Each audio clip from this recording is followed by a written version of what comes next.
Hey guys, what's going on? RJ Game News USA here. And today we're going to be looking at the Metacritic review scores for the Fantastic Four First Steps. Now, this is a movie I do not intend on seeing. However, I know there's people that are fans of this channel that would like to know what reviewers are saying. So if you like this kind of content, like, share, and subscribe if you hadn't already, and comment down below if you've seen Fantastic Four. Anyway, without further ado, let me discuss some of the reasons I chose not to watch this and why I stayed away from it. This wasn't really my kind of superhero movie, almost similar to Superman and how it was portrayed. It kind of isn't what I'm looking for necessarily. I like something that's a little darker, and this feels bright and cheery and nice and happy, and that's not really what I look for in my movies. Granted, it worked out really well for Superman if you look at what they've done in the box office, if you look at what they've done with its review scores. It is definitely pretty successful. Whenever a lot of people were worried it was going to flop. So, how will Fantastic Four do? Well, the sales are yet to be determined. But the critic scores are out, and we got a 65 on Metacritic.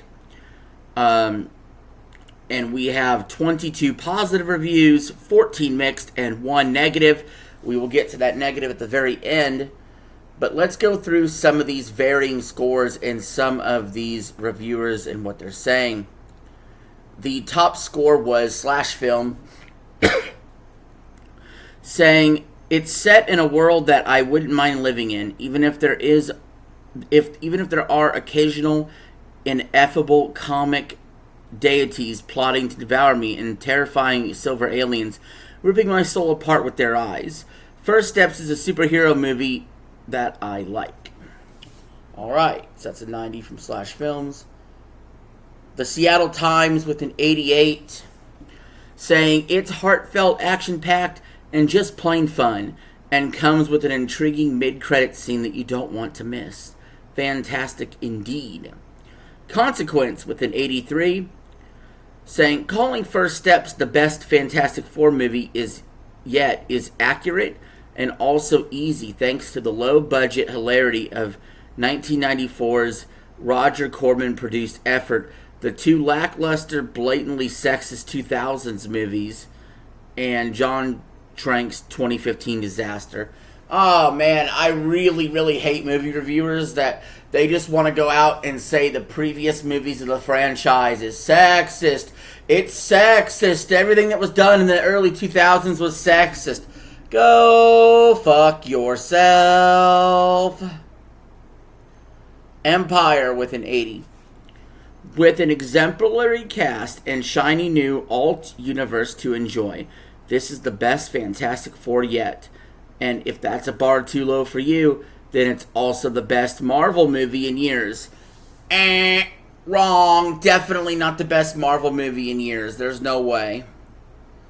No way at all.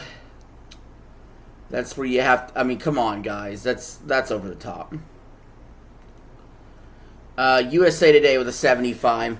After two mediocre 2000s films featuring Marvel's legendary superhero family and an atrocious third outing in 2015, the foursome makes its Marvel Cinematic Universe debut in a combo sci-fi disaster flick full of retro-futuristic 1960s flavor.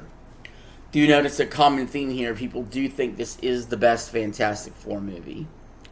I was never a fan of any of the previous ones that much either.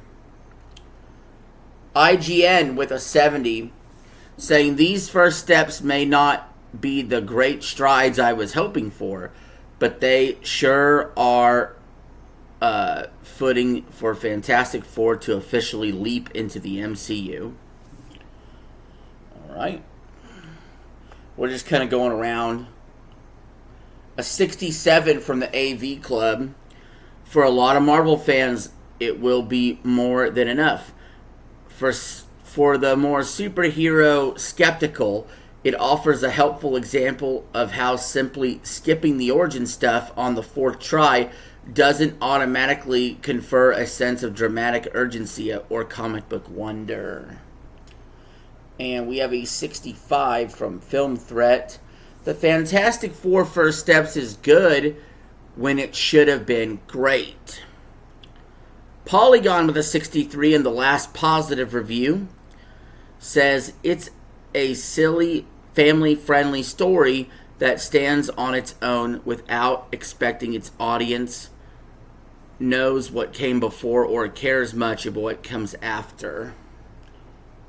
And we're into the mixed category, which the Irish Times with a 60 says, coming after the exhaustingly overstuffed Superman, First Steps rattles along with refreshing clarity of purpose. Sounds like the Irish Times didn't like Superman that much. Wow. Talking about throwing shade.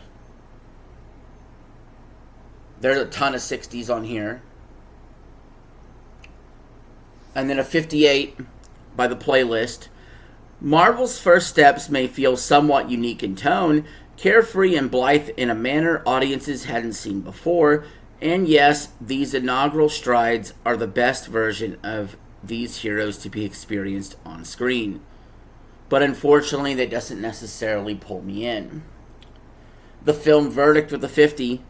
There's a lot to like about the world of Fantastic Four First Steps, from the mid-century sketch to the progressive social ethos to its generally upbeat demeanor, but the movie itself lacks the nerve to carve out any memorable personality.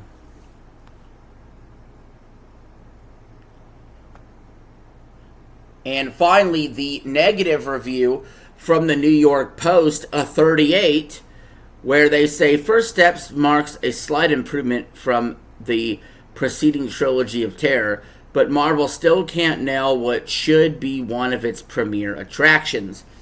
I feel like that's mostly true.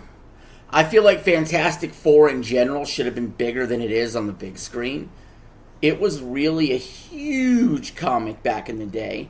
So, maybe this will turn it around. Maybe this is what people are looking for. I don't know. I don't really have much interest in it.